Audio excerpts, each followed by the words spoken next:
pecado, que é Jesus, mas é um homem que, ao longo da nossa trajetória de vida, ele tem sido, como alguém disse ontem,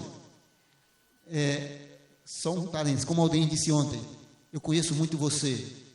Como é, Chico? Da sua voz, como é? Conheço muito a sua voz. De te ouvir, alguma coisa assim, que Chico disse, conhece muito Eliseu de ouvir. Mas Deus tem dado a graça de ter esse homem conosco. E que o Senhor possa te usar aqui, negão, em nome de Jesus.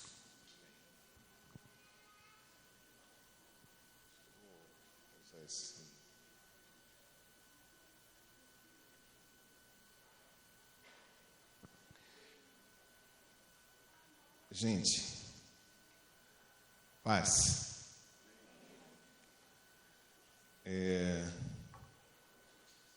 Sempre que tenho que falar, eu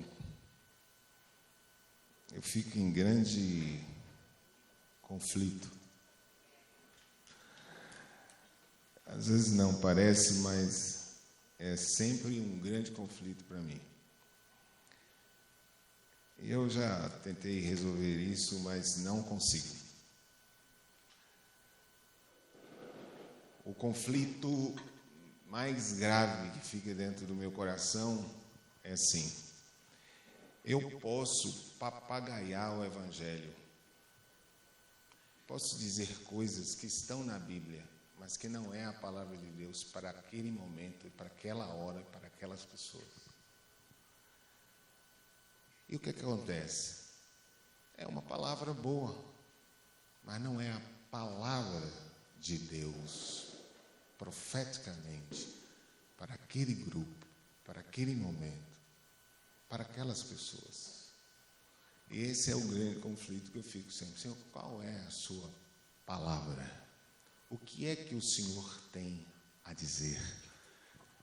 Vocês sabem que onde há 2 ou 3 reunidos no nome dele, ele está presente. Essa é uma convicção que nós temos. Quer você sinta, quer você não sinta, quer eu sinta, quer não sinta, ele está presente. Ele disse que estaria presente onde houvesse 2 ou 3 reunidos em seu nome. Ele está aqui presente. Amém? Portanto, todo o encontro é em torno dele.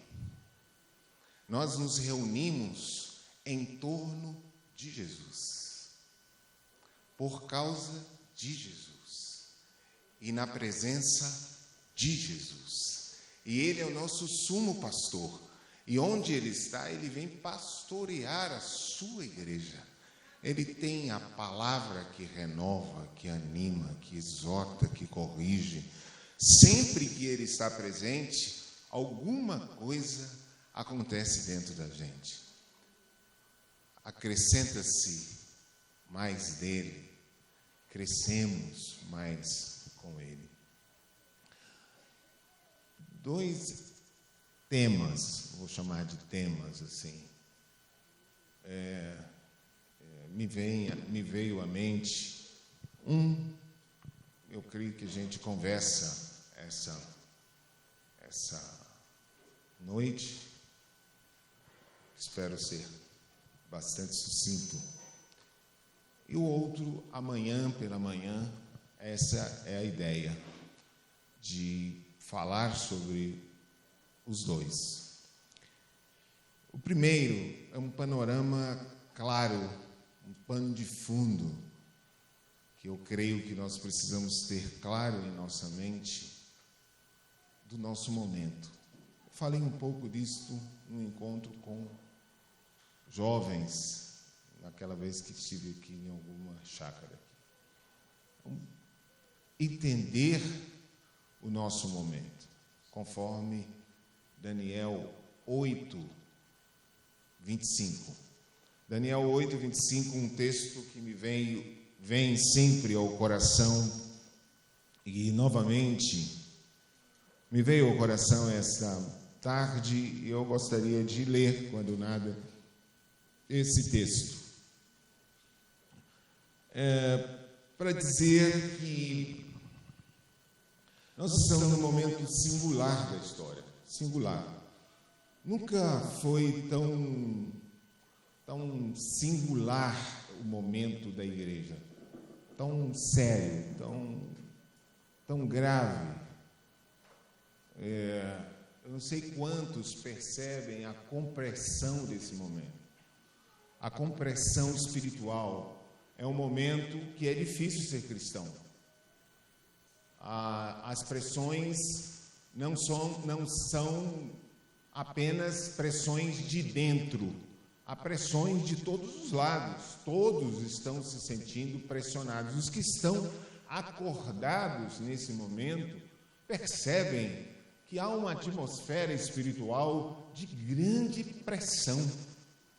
Eu perguntaria assim, até de forma astuta, ousada, quantos percebem que há um momento de compressão? Você sente que é um momento diferente, você enfrenta espiritualmente uma atmosfera diferente. Quantos acham isso assim? Levanta a mão.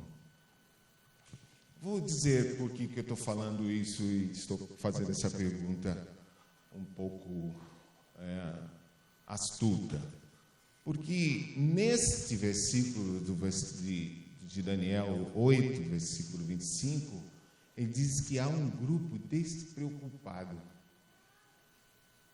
Há um grupo que vai viver despreocupadamente sobre a terra no momento que deveriam estar preocupados.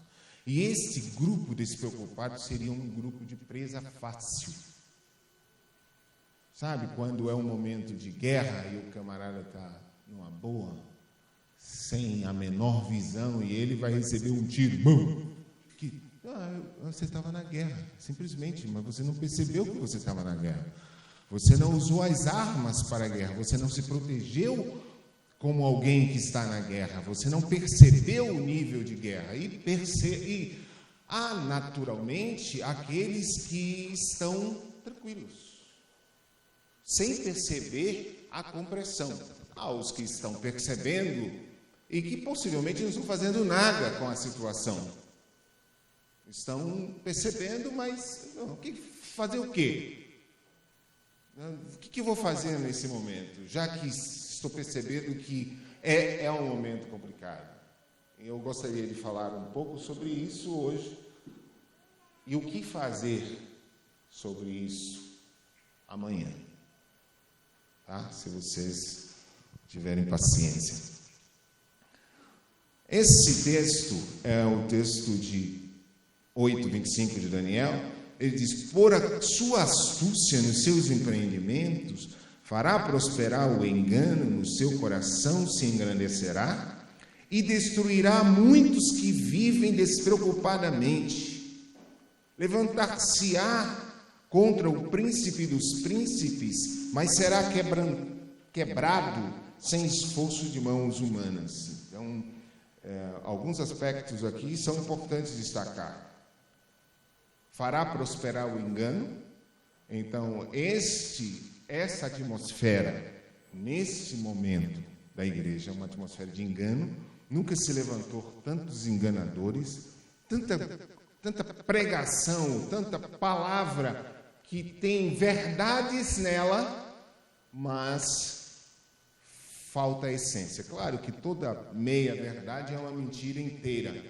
Logo que se alguém lhes prega um evangelho que não é a verdade toda, esse evangelho ele não é o evangelho da sã doutrina. A sã doutrina quer dizer que o evangelho não pode ser mutilado, não pode ter parte dele, tem que ser ou tudo ou nada. Se ele está mutilado, ele é falso, mesmo que tenha parte de verdade. E o grande problema do engano não é que não tem verdades. O grande problema do engano nesse momento é que tem parte de verdade, mas falta o restante da verdade.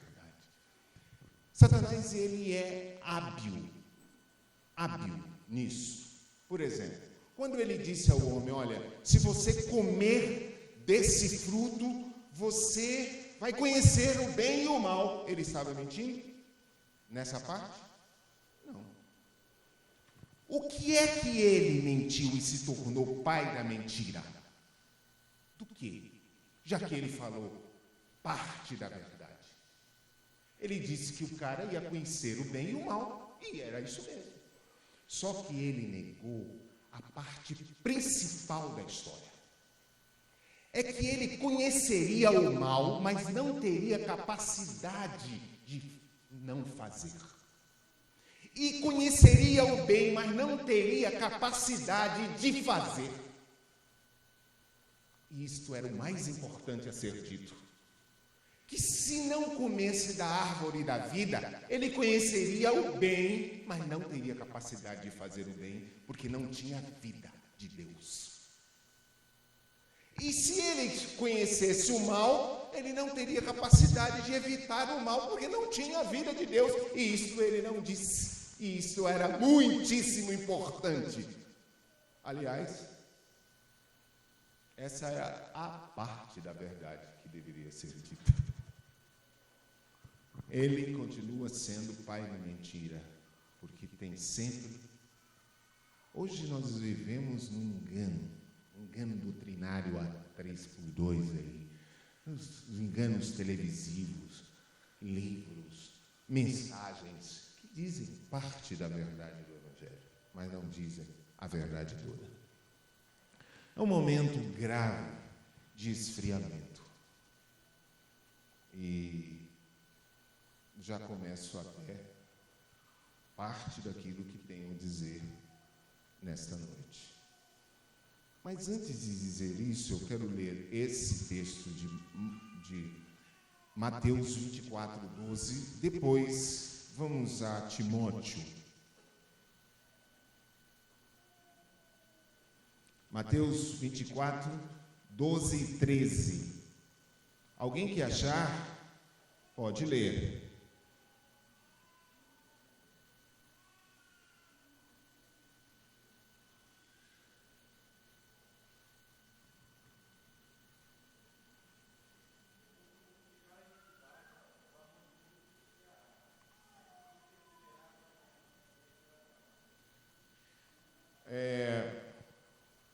A multiplicação da iniquidade traria um esfriamento quase que geral. E eu vou dizer para vocês, base já do que nós vamos conversar possivelmente amanhã, se o Senhor quiser. O esfriamento desse momento é um esfriamento nunca visto antes.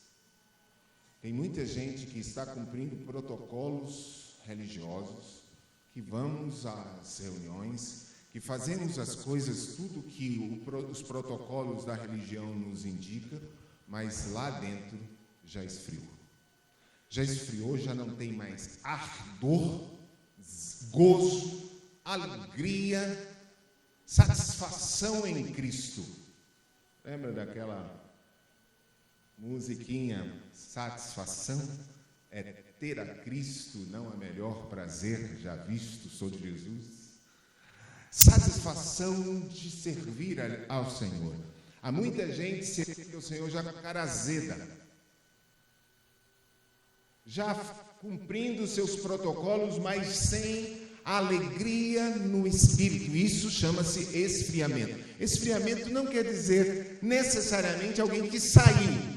Bom, os que saíram possivelmente apostataram a fé. E é também um quadro para o fim, um quadro de apostasia como nunca houve. Gente saindo aos montes, gente que estava, mas não está, gente que andava, mas não está mais, gente que estava aqui e que estava professando Jesus e que no outro dia não tem mais nada. E todo mundo acha normal. Não é normal, é um quadro de apostasia inacreditável, é um momento terrível. Há também os que já estão fora, mas não deixaram de estar nas reuniões, mas já estão fora, seu coração já está fora, sua mente já está fora, já esfriou, já perdeu Deus de vista, mas está vindo às reuniões, canta, repete até textos, mas não tem mais alegria, perdeu a noção. Esse é um quadro. Esse é um quadro real.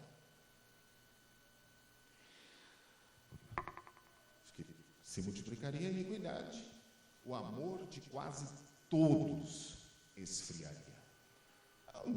Você pode falar de que esse amor é um amor por Deus, um amor pelas pessoas, um amor para fazer o bem.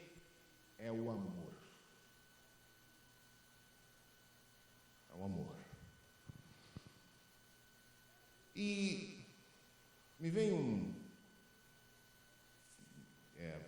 dois textos, me vêm fortemente aqui. Nesta noite, eu creio, para todos nós aqui, mas são dois textos específicos. E eu gostaria de dizer a você que está aqui nesta noite, que se o Senhor estiver falando com você, preste atenção. Preste atenção.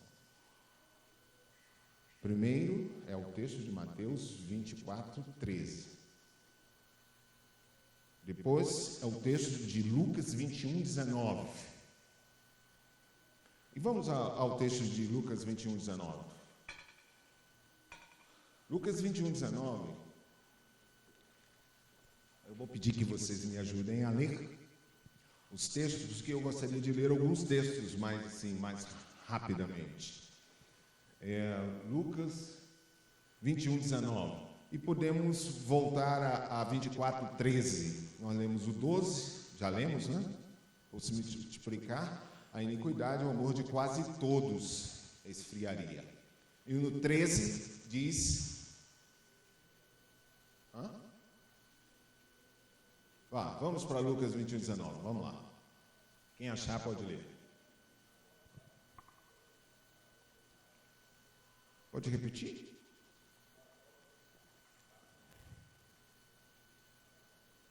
Outra versão. É na vossa perseverança que ganhareis as vossas almas. Olha, não tem algo que mais seja juiz do cristão do que o tempo. O tempo, ele é terrivelmente juiz. Pensa bem, gente, tem que perseverar até o fim, porque o cara vai dizer assim, por isso que eu penso que, abrindo um parênteses aqui, quando um cristão morre no Senhor, não deveria haver lamento, deveria haver festa. Acho que deveria haver mais lamento quando nasce uma criança na terra do que quando um cristão morre. E assim deveria ser a nossa fé, se é que cremos na eternidade. O cara já nasce aqui, perdido, que vai ter que lutar e vai ter que decidir entre Deus e o diabo. Eu vou fazer festa, não devia fazer nem aniversário, desculpa aí.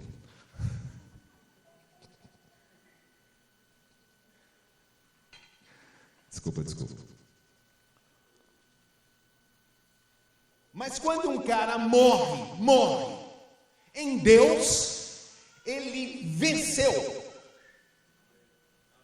E claramente venceu, tem uma coroa reservada para ele. Ele é vencedor e será recebido assim, como um vencedor. Aí deveria ser festa. Ou não? Não é a nossa fé? É porque às vezes a gente tem uma fé incoerente mesmo. Lucas 21, 19. Já lemos.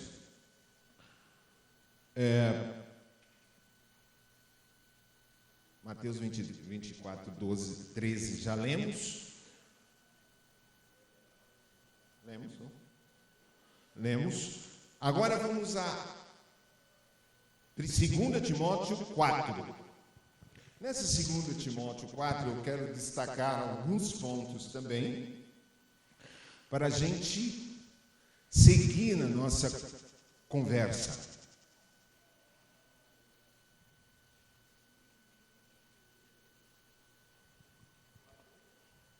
4, de 1 em diante. Eu vou ler. Conjuro-te perante Deus e Cristo Jesus, que há de julgar vivos e mortos, pela sua manifestação e pelo seu reino. Prega a palavra. Insta. Quer seja com frequência. com insistência, prega a palavra. Quer seja oportuno, quer não, corrige, repreende, exorta com toda paciência e fundamento e doutrina. Faça isso, é uma orientação a Timóteo. Você precisa pregar a palavra. Você precisa pregar a palavra. Agora, você precisa pregar a palavra de uma forma diferente. Você precisa pregar a palavra com frequência e com insistência. Quer seja oportuno ou não. Você não precisa esperar que tenha uma grande oportunidade para falar, não. Você tem que falar a palavra. Agora, fale os fundamentos dela, com doutrina. Fale a base dela. Não deixe de falar a base que pode mudar a história de pessoas. Mais ou menos isso que ele está dizendo a Timóteo. Por quê?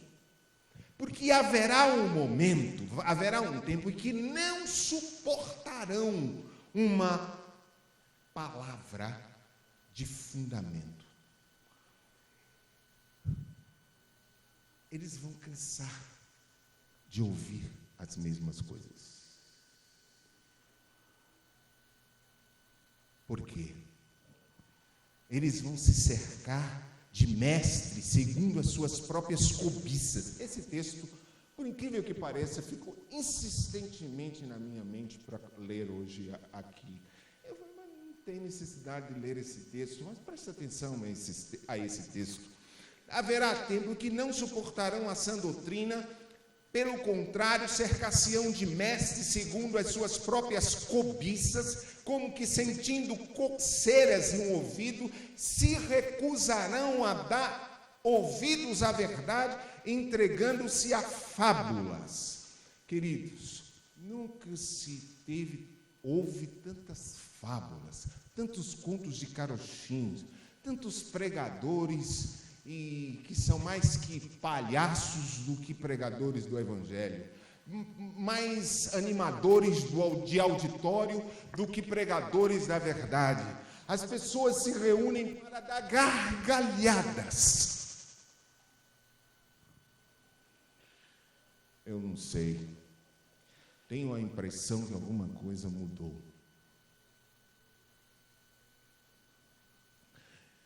E diz, entregando-se à fábula, conversas fabulosas.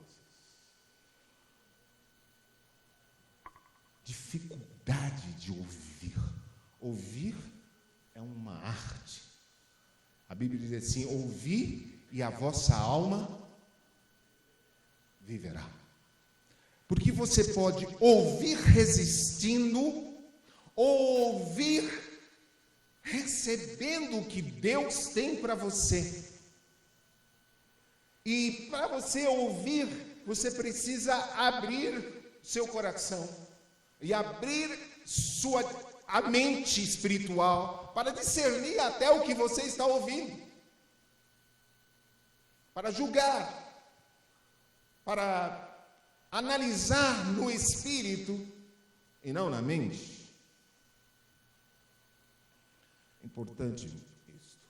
A palavra que me vem também muito profundamente é perseverança. Perseverança. E alguém perguntou, o que é perseverança? Perseverança é fazer um trabalho árduo depois de um trabalho árduo. É você entender que o descanso não será aqui, que aqui não terá folga, que nós vamos ter que insistir, que vamos ter que continuar, que não temos a opção de esfriar, que não tem a opção de esfriamento para os que seguem a Jesus. Quem pôs a mão no arado não tem mais como voltar atrás. Você não tem na sua vida cristã a opção de esfriar. Nós só temos uma marcha para frente. E é só. Podemos errar, pecar, ser corrigido, não importa. Nós só temos uma marcha. Só temos uma para frente. Não somos os que retrocedem. Não somos daqueles que voltam atrás. Não somos dos covardes que voltam atrás. Nós fomos alistados e somos soldados. E vamos para frente, mesmo com a nossa morte, ou em qualquer circunstância. Vamos para frente. Se você está pensando em desistir, se você está com o coração frio, se a sua alma está vacilante, conserte os seus joelhos nesta noite, porque Deus só te dá uma chance para frente. Satanás tem uma forma de tirar do caminho. E a forma de tirar do caminho, às vezes, ela é simples. Ele mostra o alvo e tira o caminho. Pronto. Tem muitos cristãos que estão vendo o alvo, mas não enxergam o caminho. E ele olha para o alvo e diz: impossível. Não tenho condições. Não tenho capacidade. Não vou conseguir. Ele só está olhando o alvo. Ele esqueceu que o mesmo que nos dá a graça de conhecer o alvo, nos dá o caminho para alcançar o alvo. Ele não nos deixou sozinho. Ele disse que nos daria um ajudador, que estaria conosco todos os dias. Ele nos deu alvo e nos deu caminho. Não há como desistir. Não há como voltar atrás. Não há marcha ré para nós. Só temos a marcha para frente. E nós vamos para frente. Disse Lutero, quando estava entrando naquela capela lá,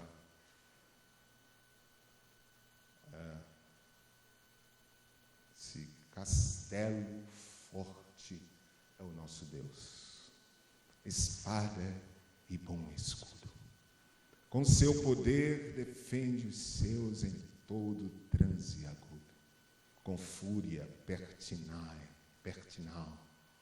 pertinaz, persegue Satanás. Com artimanha, taz e astúcia tão cruéis que igual não há na terra. A nossa força nada faz. Estamos perdidos. Mas seu poder consolo traz e somos protegidos. Defende-nos, Jesus, o que venceu na cruz, Senhor dos altos céus e sendo o próprio Deus, triunfal na batalha. Do Senhor é a guerra. Ele dá força ao cansado. Renova a força dos que estão sem vigor. Jovens caem de cansados, mas os que esperam no Senhor renovam suas forças, voam como águias, correm e não se cansam.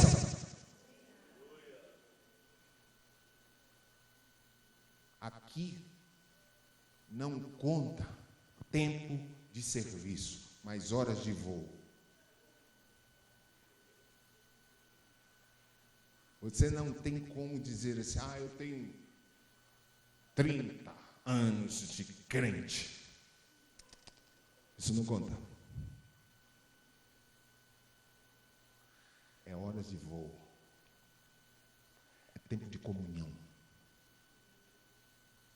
É tempo de estar com Ele. Tanta gente que passa 30, 40, 50 anos na religião, mas não o conhece. Não tem aproximação dele, não é próximo. A questão não é tempo, a questão é relacionamento. Pronto, acho que já posso parar de falar, porque eu acho que eu falei exatamente o que eu creio que o Senhor me pôs no coração para falar esta noite aqui. Poderia não falar mais nada. Perseverança. Não tem outra opção. Se você estava passando na sua cabeça outra opção, tire. O Senhor está dizendo assim, tire a outra opção, não há. Eu sou o que te sustento e te animo, sou a força, a sua força. O Senhor é a nossa força. Você pode estar numa situação que você estiver, o Senhor é a nossa força. Ele nos sustenta, nos tira. Eu me lembro, eu estava lendo Samuel esses dias, passei uma noite lendo Samuel, 1ª e 2ª Samuel. Eu ficava simplesmente impressionado com o que o Senhor fez. Aquele Davi realmente é um cara simplesmente incrível. Quando ele estava na caverna de Adulão, ele estava fugindo de Saul, e aquela situação dele, a perseguição era muito forte. Ele estava profundamente perseguido, maltratado, perseguido em todos os momentos o que ele fazia. Deus, embora Deus era com ele, e o próprio Saul reconhecia que Deus era com ele, ele não tirava a vara da perseguição de Davi. Quando ele estava na caverna de Adulão, diz que se uniu a ele os endividados, todos os homens que estavam em aperto e os angustiados de espírito. E ele se pôs para o chefe dessa turma. Você já viu como é que Deus ganha a guerra sem mão? Como é que se reúne angustiado de espírito, endividado e homens em aperto e diz assim, vou ganhar com eles. Sabe para quê? Para que a glória seja sempre dele. A ele seja sempre a glória. A força é dele, não nossa. Ele é a nossa força. Amém. Satisfação é ter a Cristo, não há melhor prazer já visto. Põe um sorriso no rosto. Você está alegre mesmo? Então, você tem que dizer à sua cara que você está alegre. Avisa a sua cara assim, eu tenho alegria em Jesus. Há uma alegria que independe da circunstância, não depende da sua conta bancária, tá? E não depende de nada, só depende da presença dele. Você deve manter a sua alegria nele. Dá para cantar isso aí? Dá para tocar alguma coisa assim? Ou um tomzinho, qualquer coisa? É bem fácil, né? Como as músicas antigas eram bem mais fáceis do que a de hoje. Qualquer menino tocava. Quase eu tomo.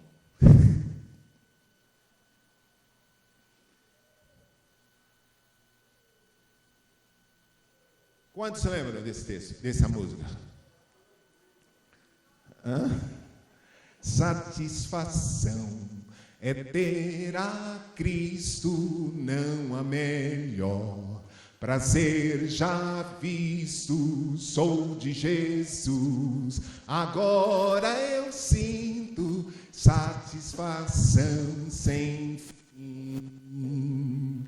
Satisfação é ter a Cristo, não há melhor. Prazer já visto, sou de Jesus. Agora sinto satisfação sem fim. Sim, paz real, sim, gozo na aflição. Achei um segredo.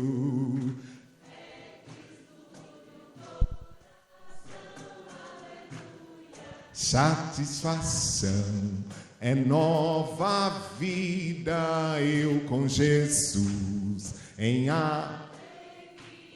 sempre cantando a melodia, satisfação sem fim.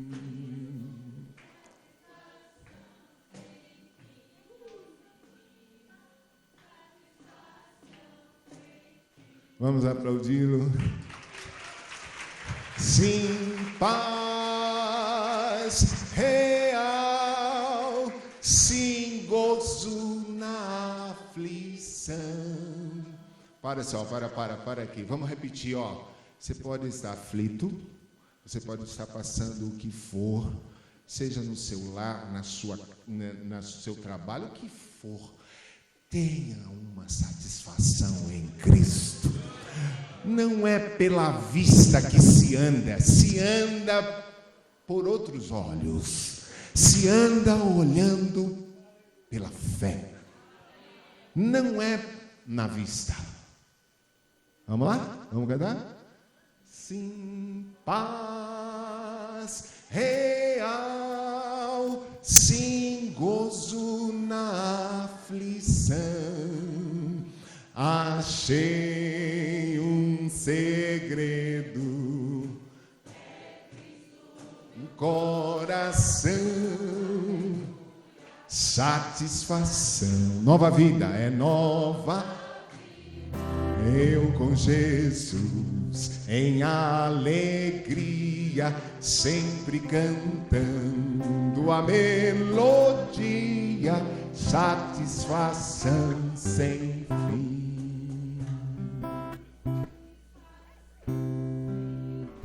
Ter medo, pois meu Jesus virá bem cedo, logo em glória eu hei de vê-lo, satisfação sem fim. Ela lembrou a estrofe mais linda. Vamos repetir essa estrofe. Satisfação é não ter medo, pois meu Jesus virá bem cedo, logo em eu hei de vê-lo, satisfação sem fim. Satisfação é não ter medo.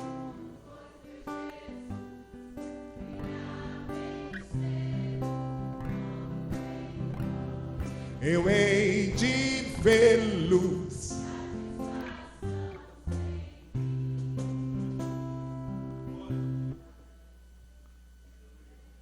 Senhor, nossa paz não depende de qualquer circunstância, mas de Ti. Amém. Sentem um pouco.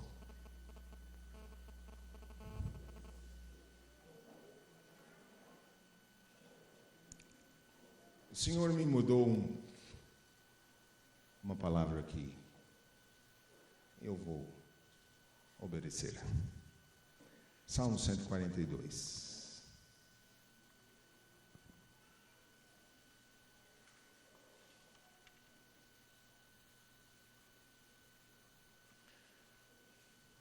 Não vou falar muito.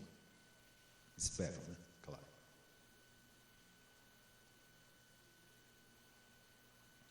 Salmo 142, no versículo 7. Eu vou insistir,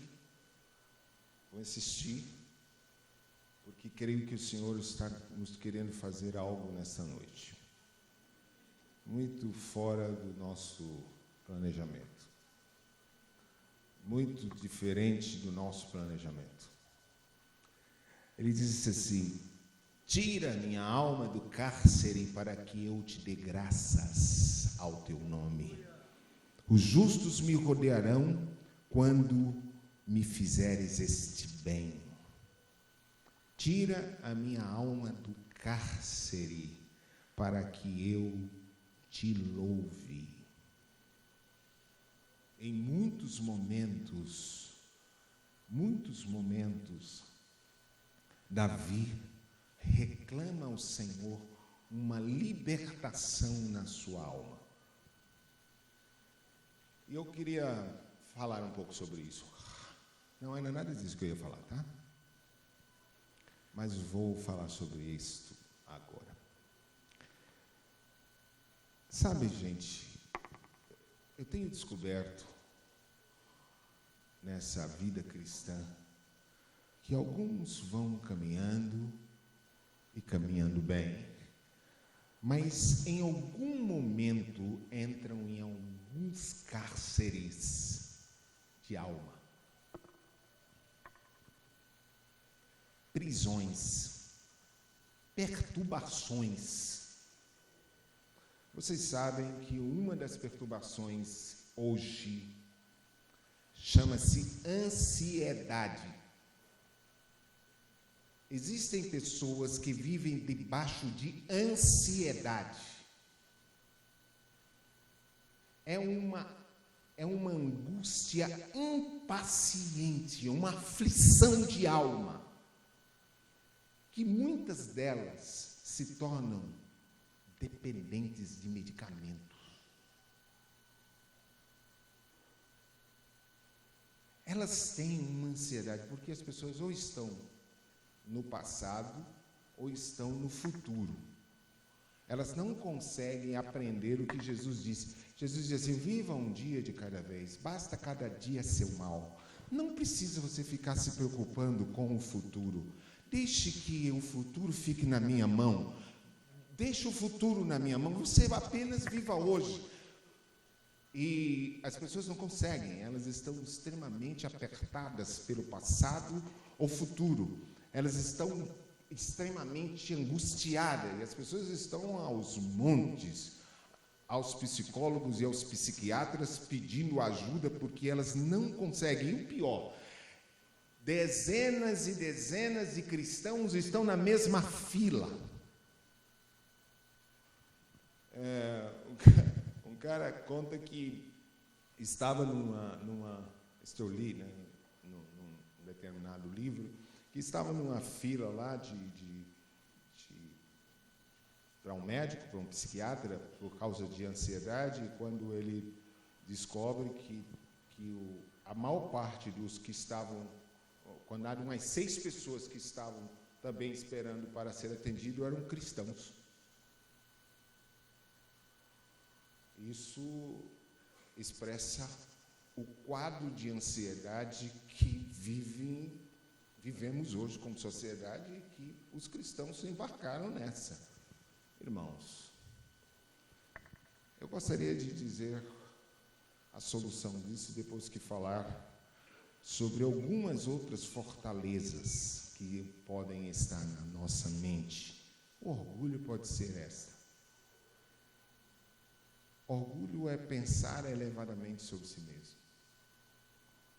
As pessoas orgulhosas vivem sob prisão, porque elas acham que tudo que as outras pessoas fazem a ela é humilhação, porque para o orgulhoso, humildade é humilhação, sabe? Para o orgulhoso, humildade é humilhação. Então, ele passa o tempo todo sofrendo, porque ele está preocupado com o que as pessoas pensam, com o que as pessoas dizem, com o que as pessoas analisam. Eles sofrem perturbados e vivem ansiosos e extremamente mal. Isso pode ser um cárcere. O ciúme pode ser um cárcere. Quando você pensa muito bem de si mesmo, você acha que todo bem deveria ser para você e não para os outros. O ciúme, mais ou menos relacionado à inveja. A inveja é quando eu tenho uma insatisfação pelo bem do outro. Quando o outro está bem e você não se sente bem com o bem do outro. Sabe? O nome disso é simplesmente inveja, porque você acha que nós podemos achar que o bem do outro deveria ser nosso. A autojustificação pode ser um cárcere. Há pessoas que vivem num cárcere mesmo de autojustificação. Elas sempre se justificam e elas acham mesmo que elas são boazinhas e que elas não erraram tanto quanto as pessoas disseram que elas erraram. Elas sempre acham que estão sendo injustiçadas, porque elas têm um senso de autojustificação absurdo. Há alguns que vivem num cárcere da ambição impaciente. ambição até para ter um ministério. Eu me lembro de um homem que eu consegui discernir, e a palavra que me veio à mente quando estava conversando com ele era: este homem tem uma ambição impaciente. É aquele camarada que está aí no meio da igreja, mas ele quer um destaque, por exemplo. E quando ele deseja um destaque, ele vê que outro se destaca na frente dele ou à frente dele, ele fica muito nervoso e é capaz de criar muitos problemas, porque a sua ambição é extremamente impaciente. Ele não consegue ser um filho da cruz e esperar que Deus o coloque na posição que ele quiser. Ele quer se autopromover. Este é um triste, terrível, uma terrível prisão. Há outra prisão chamada julgamento. Julgamento alguns dizem assim, mas isso não é julgamento, é discernimento. Não. Discernimento é uma coisa. Julgamento é quando você analisa as coisas e pensa e crê que é assim. Tipo, o irmão te fez um mal qualquer. E você pensa assim: ele me fez isso por causa disto e disto e disto.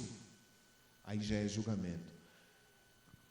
Constatar que ele te fez o mal é o suficiente. Porque ele fez, isso já muda de instância. Isso é um problema de Deus e não nosso.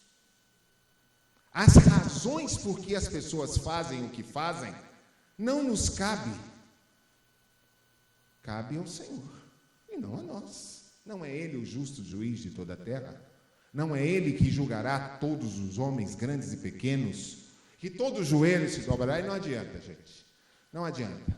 Todo soberbo, todo orgulhoso, todos que se acham, hão de se dobrar diante do tribunal do Senhor e dar-lhe glória. E não há quem, não há nenhum, nem grande nem pequeno, nem culto nem inculto, todos se dobrarão diante dele. Querido, há muitos que vivem dentro de uma infelicidade. Satanás tem ardis absurdos de acusação, por exemplo. Acusação. Satanás tem uma arma poderosa que é a acusação. Ele é acusador. E há muitos que pecaram, erraram. Muitas vezes foram até corrigidos ou não. Mas Satanás mantém preso um poder de acusação. Ele não sai, ele não consegue se libertar. Essas pessoas têm uma prisão perturbadora, porque eles nunca conseguem mais sair de um poder de acusação. Deixa eu te falar uma coisa simples. Deus não nos recebe com a nossa justiça. Ele só nos recebe em Cristo Jesus. Não adianta a sua justiça e nem a minha justiça. A justiça que Ele recebe é a justiça de Cristo. Nós não somos recebidos por Deus por causa da nossa justiça. Nós somos recebidos por Deus por causa da justiça de Cristo.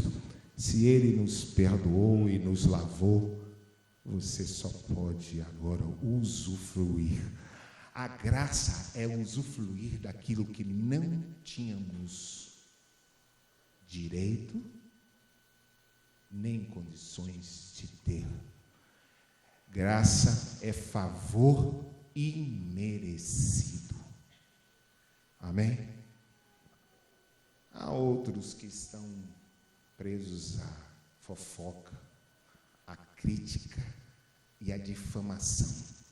Deixa eu explicar para vocês. Tem um americano que disse que teve uma visão e ele via um exército de demônios que entravam no meio da igreja. Foi ele que viu, tá? Eu não vi nada. Eu fiquei impressionado com o que ele disse. Ele disse que que os demônios não vinham montado em cavalos, vinham montado em crentes. E os demônios tinham um nome. E ele disse, um nome chamava-se acusação, outro nome era difamação, outro nome era crítica, outro nome era rejeição, amargura, divisão. Eu pensei assim, bom, se ele viu, eu não sei, mas que tem esses demônios que atuam poderosamente no meio da cristandade, tem.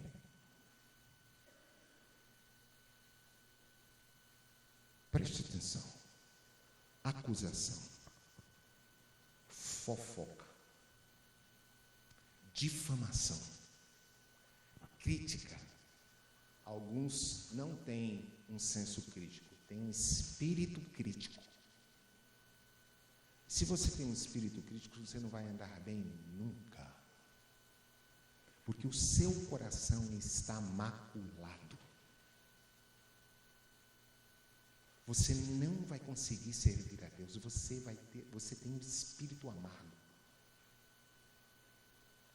Quando se tem um espírito amargo, não se tem um senso crítico. O senso crítico nos livra de entrar em furada. Você analisa as coisas de forma lúcida. Mas o espírito crítico é um espírito amargo. É um espírito de divisão, de briga, de confusão.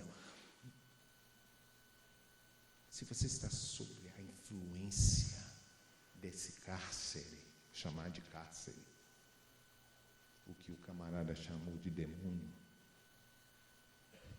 eu vou chamar de cá, vou aliviar. Vou aliviar. Porque eu, quando li, eu não tinha dúvida que era demônio. Mas como eu não entendo muito das coisas aí por fora, eu vou chamar de cárcere. A crítica. Pare de criticar.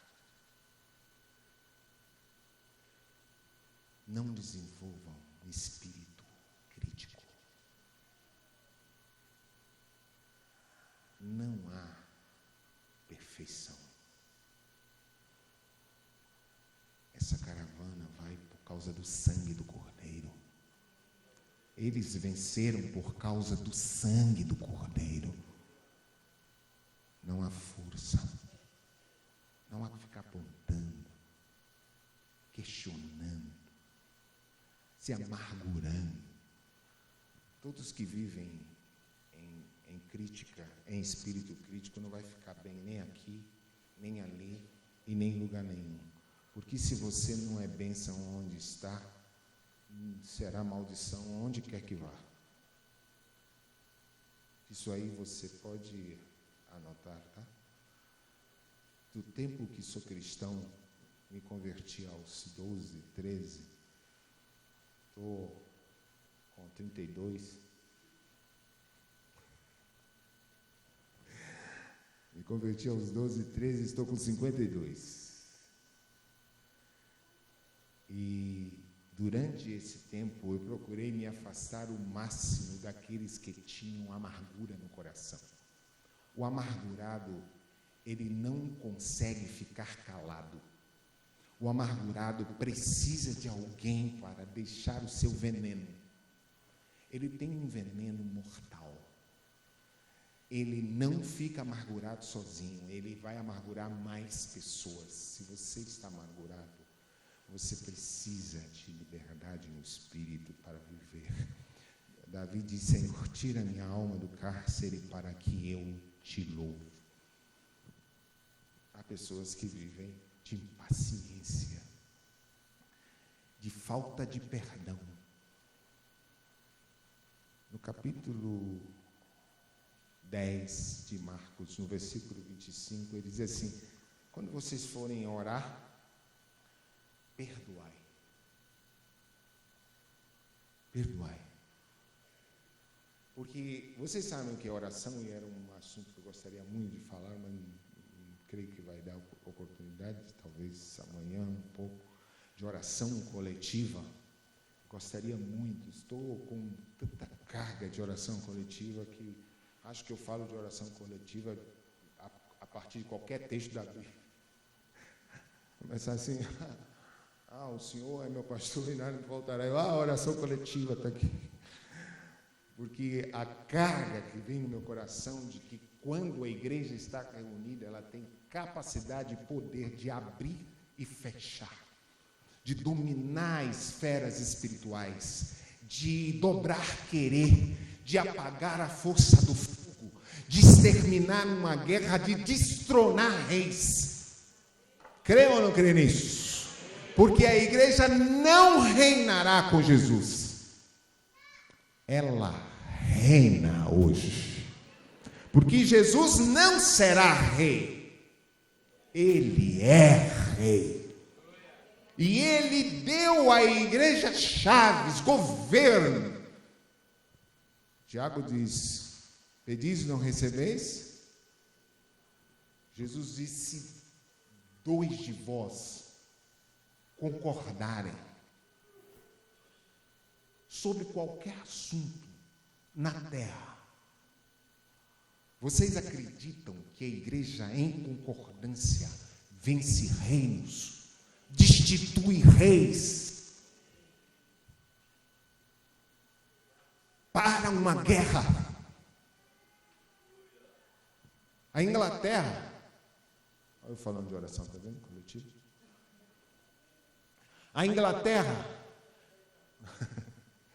Inglaterra, quando estava cercada por Hitler, quem conhece a história, sabe que Hitler não tinha condições de perder aquela, não havia possibilidade, ele estava tranquilo.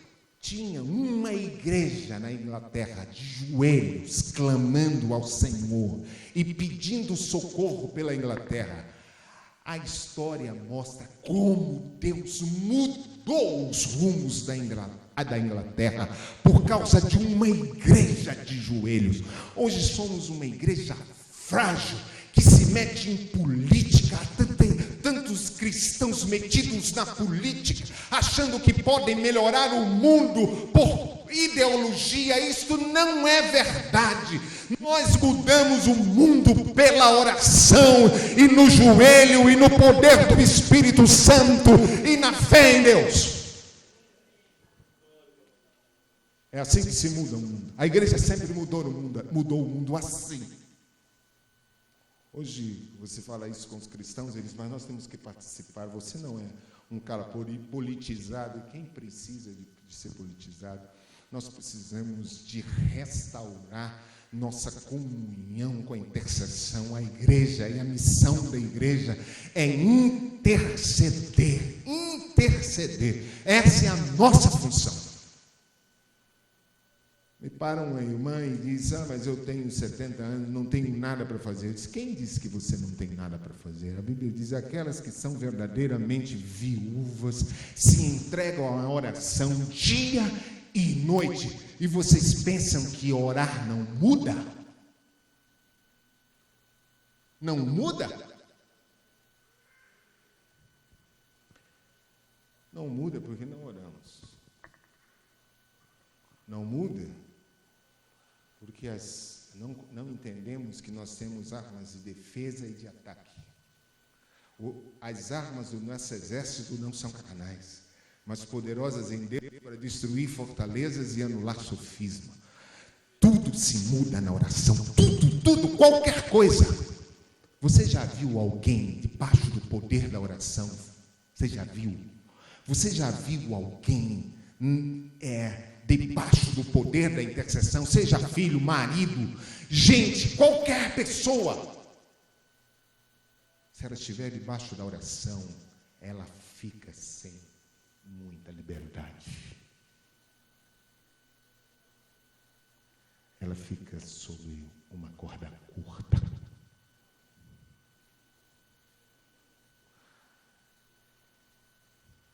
Eu pergunto: ainda se crê nisso? Ainda cremos nisso? E por que oramos tão pouco?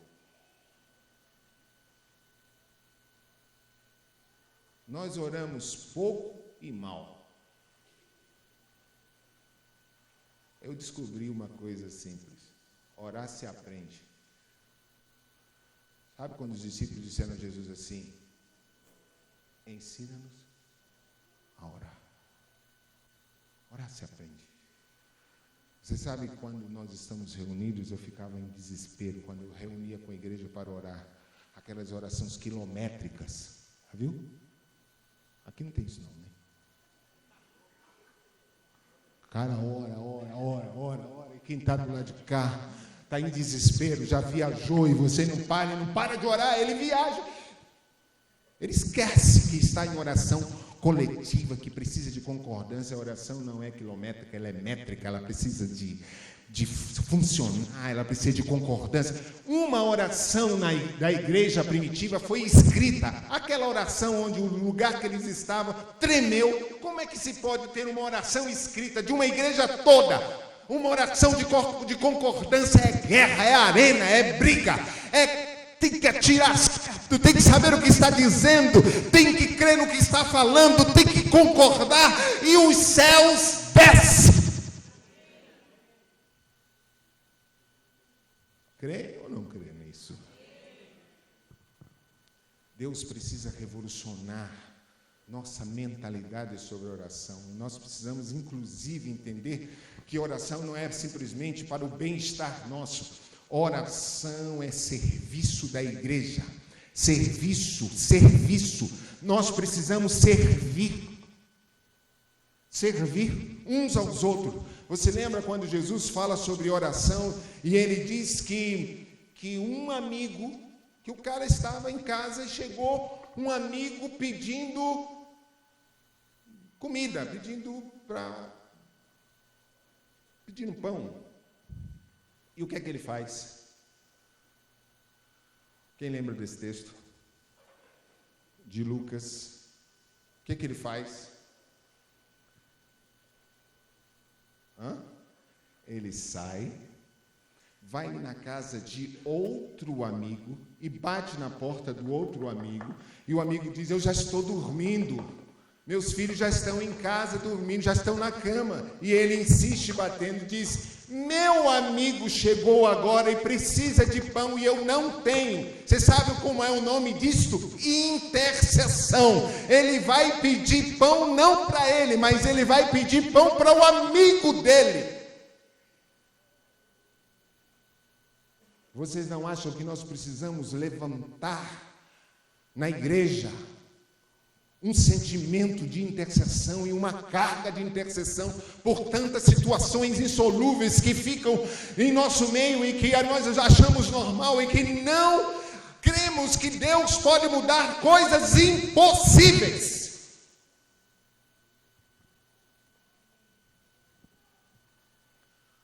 Se você tem problemas com um irmão e você não consegue perdoar e você está nesse cárcere, você não pode orar. Sua oração não tem sentido. Aí você vai dizer assim: mas isso é exagero? Lembra do texto de Pedro, quando ele diz que se o casal estiver com problema, que as orações são impedidas. Imagine quanta oração impedida no meio da igreja, porque quantos relacionamentos quebrados. Podemos falar isso amanhã. Queria dizer para vocês que a gente, em cárceres de medos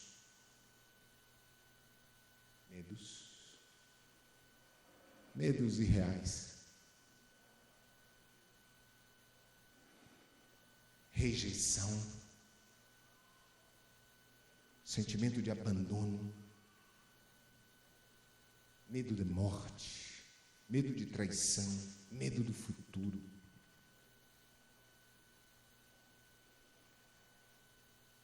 Não quero fazer nenhuma sessão de psicologia evangélica.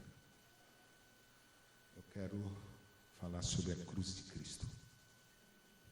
Eu quero dizer qual é o funcionamento dela para esses tipos de doença. como ela sara. Qual é a função da cruz? Para nos libertar desses nossos malditos cárceres. A única solução para enfermidades da alma é a cruz.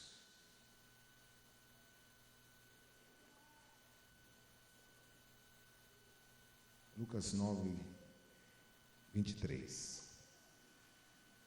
Eu teria mais quanto tempo? O relógio está.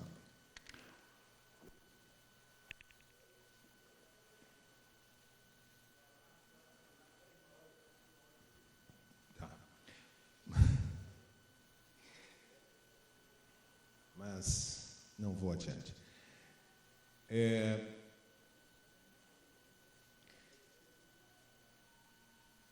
Quem pode ler esse texto?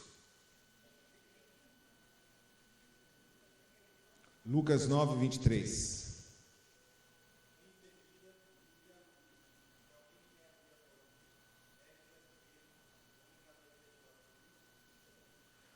Vocês sabem que é muito fácil entender a cruz do ponto de vista substitutivo. E isto é uma perda. Pelo amor de Deus, irmãos, é uma perda. A igreja tem perdido, porque a mensagem central do Evangelho é a cruz. Olha só, entender a substituição não é difícil. Dizer que Jesus nos substituiu na morte, qualquer incrédulo, qualquer crente de meia tigela, qualquer gente, qualquer teólogozinho, qualquer pessoa entende isso, porque isso é a coisa mais fácil de entender, que Jesus nos substituiu, nós devíamos morrer e Ele nos substituiu na morte, nós éramos condenados e Ele recebeu a condenação. Isso nunca foi difícil de entender, só que essa não é uma mensagem completa. A mensagem completa é que Ele morreu por nós, mas nós morremos com Ele. E essa é a mensagem completa. A mensagem, quando ela traz a inclusão na morte, e Jesus oferece morte para todo mundo que queria segui-lo. Você quer me seguir? Tome a sua cruz diariamente. Cruz é um instrumento de morte. Quem toma a cruz se vira defunto. Quem toma a cruz tem que morrer. Essa morte do ego é a libertação que a igreja pode ter. É a saúde emocional que nós podemos ter. Todo ser humano busca glória, vive pateticamente buscando aplauso, quer ser melhor, quer ser aplaudido, quer ser visto, quer ser notado. Nossa alma vive em ebulição, buscando ser aplaudido, ser visto, ser notado. Quando você experimenta a cruz, e tem que experimentar diariamente, você sai dessa corrida, você tem paz. Jesus diz: a minha paz vos dou, e não vos la dou como o mundo a dá. Porque o mundo dá uma paz baseado em aplausos, reconhecimento, orgulho, soberba. A paz que Jesus dá é a paz do Salmo 84.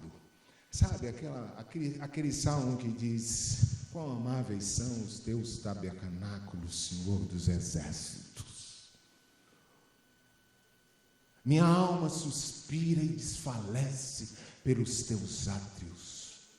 Pardal encontrou casa, andorinhas, ninho para si, eu encontrei. Sabe o que é a paz? Aquele salmo foi escrito, chama-se Salmo do Lagar.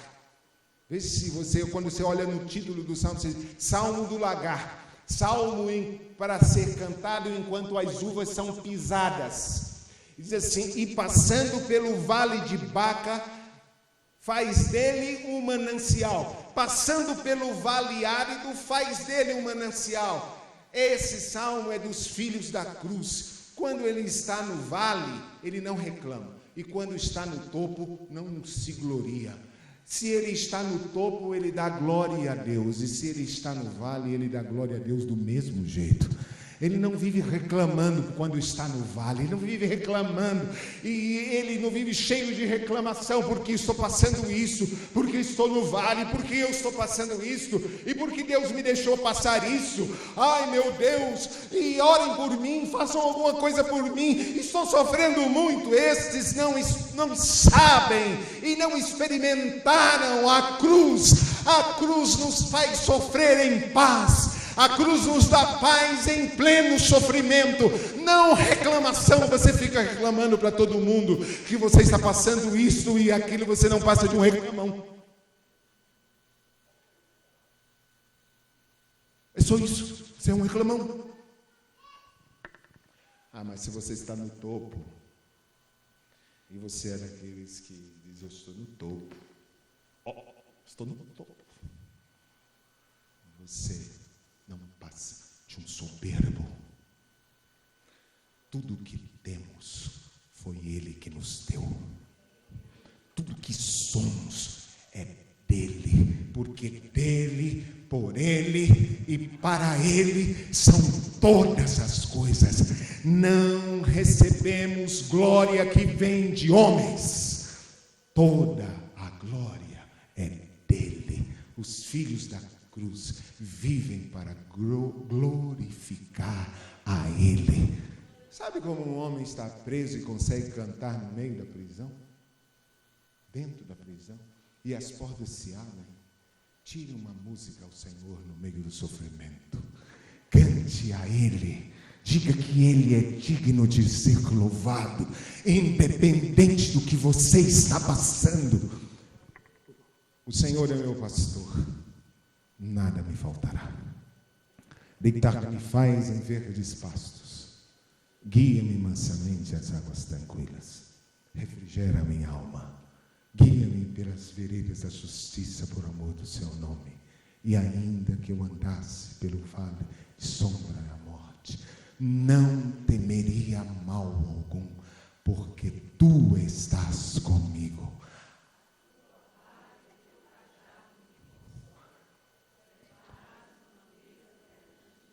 Na presença dos meus inimigos, unge a minha cabeça com óleo e o meu cálice se transborda. Certamente que a bondade e a misericórdia do Senhor me seguirão todos os dias da minha vida, e habitarei na casa do Senhor por longos dias.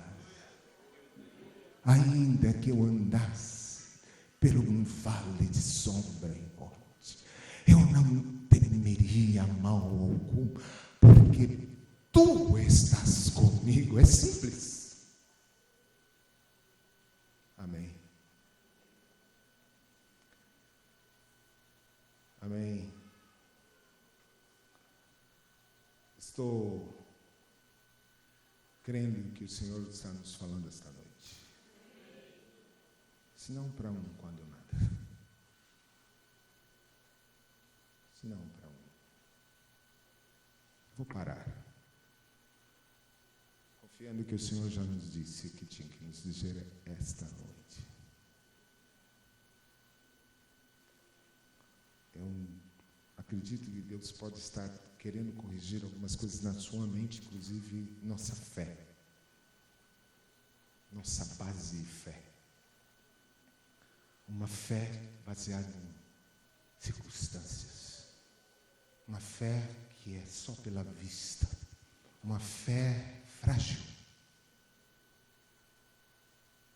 O Senhor é galardoador de todos que o buscam. O Senhor é Deus que sustenta e ouve a oração do angustiado. Amém.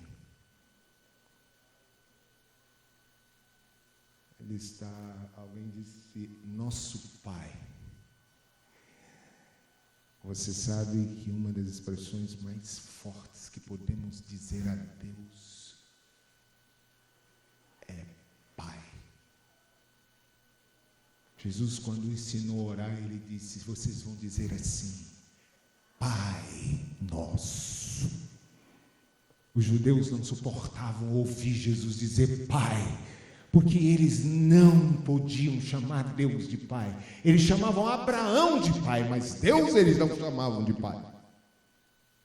O pai deles era Abraão. Jesus disse: vocês vão falar assim, Pai Nosso. Ele é Pai. Ele não está buscando nossos resultados. Ele está buscando comunhão com Ele. Não tem, como obreiros, nós ficamos alucinados por resultados. Não, Ele não está atrás dos nossos resultados. Ele não é empresário que está buscando qual é o seu resultado. Eu estou com uma planilha aqui querendo saber qual é o seu resultado, porque você não está dando o resultado que eu gostaria que você desse. Não, Ele é Pai, Ele está dizendo: eu quero comunhão com você. Esqueça os resultados. Os resultados é fruto da comunhão e nunca o contrário. Os resultados sempre serão fruto da comunhão com Ele. Amém. Vamos cantar Sim, eu amo a mensagem da cruz.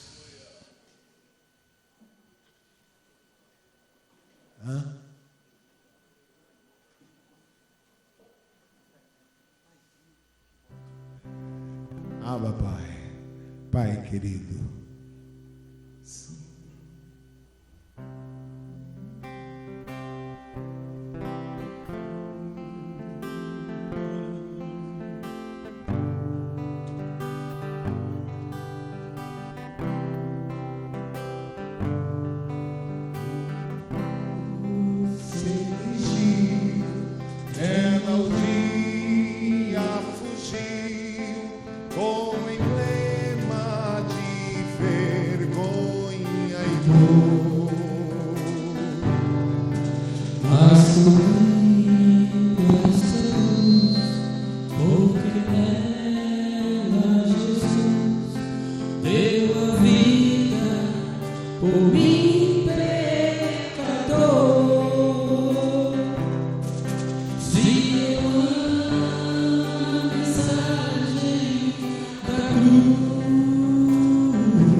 Vamos orar, por favor. Pai querido, Paizinho querido, Tu conheces as nossas mazelas e dificuldades. Tu sabes o quanto precisamos de Ti. Vem urgentemente nos socorrer. Estende as Tuas mãos sobre nós. Nos ajuda. Nos ajuda nesta noite, Senhor, aqui. Estamos reunidos aqui em Teu nome, Senhor Jesus. Nada podemos fazer sem o Senhor. Vem nos ajudar por Sua misericórdia. Tu conheces as ovelhas. Elas todas Te pertencem. Todos nós pertencemos ao Teu pastoreio. Vem pastorear. Vem quebrar as correntes que prendem a alma. Oh, Senhor, traz liberdade espiritual ao Seu povo. Os desejos de aparecer, do desejo de ser, do desejo de ser notado, da necessidade de ser consultado, de ser visto, da patética necessidade de aplauso humano. Liberta-nos, Senhor. Traz uma paz ao nosso coração. fruto da liberdade no Espírito. No nome de Jesus.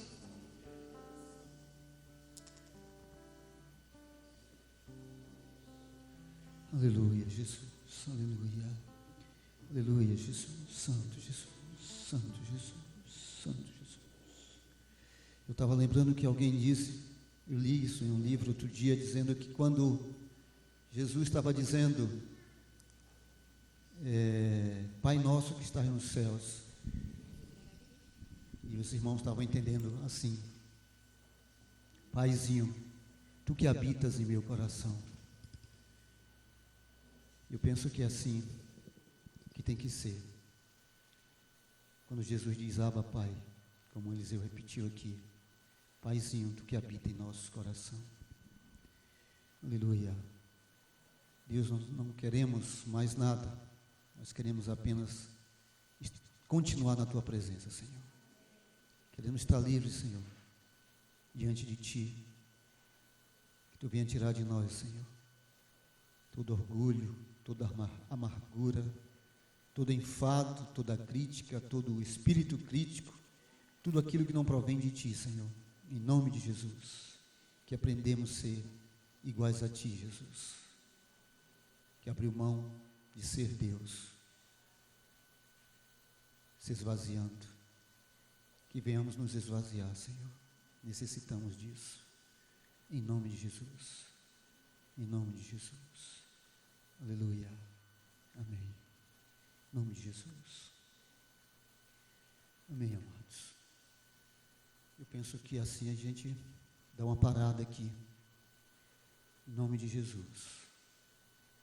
E temos até mais um tempo para que a gente possa mastigar um pouquinho dessas coisas entre nós mesmos aqui. E ficar um pouquinho, um tempo junto. E ouvindo o que Deus falou para você, você possa falar para o irmão, falar para mim, que eu possa falar para ti. Tempinho que a gente